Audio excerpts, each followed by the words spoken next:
Në mes të gjithë zhurmës, debateve dhe strategjive që e karakterizojnë një edicion të fortë të Big Brother, një pamje e thjeshtë ka mjaftuar për të tërhequr vëmendjen e publikut, dolce në krahët e lëndrimit. Një moment i qetë, i natyrshëm, pa skenar dhe pa teprime, por që flet më shumë se mira fjalë. Çifti simpatik Bjond ka arritur të krijojë një lidhje që ndihet e pastër dhe e sinqertë. Në krahët e njëri tjetrit, dolce dhe lëndrimi duken të qetë, të mbrojtur dhe të sigurt.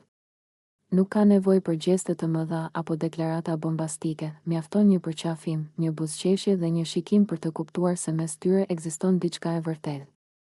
Ajo që i bën edhe më të dashur për publikun është fakti se nuk e imponojnë lidhjen e tyre. Ata nuk kërkojnë vëmendje, nuk luajnë me ndjenjat dhe nuk e përdorin afrimitetin si strategji. Gjithçka rrjedh natyrshëm. Qeshin bashkë, bisedojnë gjatë, ndajnë momente të vogla që për publikun bëhen të mëdha. Pamja e tyre së bashku ka nisur të komentohet gjithnjë e më shumë. Shikuesit flasin për çiftin simpatik, për energjinë pozitive që përcjellin dhe për mënyrën se si i qëndrojnë pranë njëri tjetrit pa humbur individualitetin.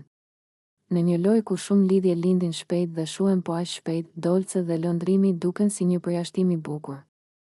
Lëndrimi shfaqet si mbështetje e qetë, i qëndrueshëm dhe i matur, ndërsa dolce sjell butësi, ngrohtësi dhe një ndjenjë sigurie emocionale. Bashk, ata krijojnë një ekuilibër që rrallë shihet në këtë format.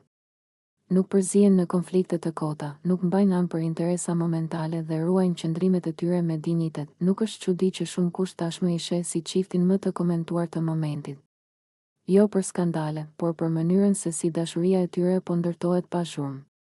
Për publikun, kjo është freskuese. Një histori që nuk ka nevojë për dramatizim për të qenë interesante. Në fund, dolce në krahët e lëndrimit nuk është thjesht një pamje romantike. Është një simbol i qetësisë në një ambient.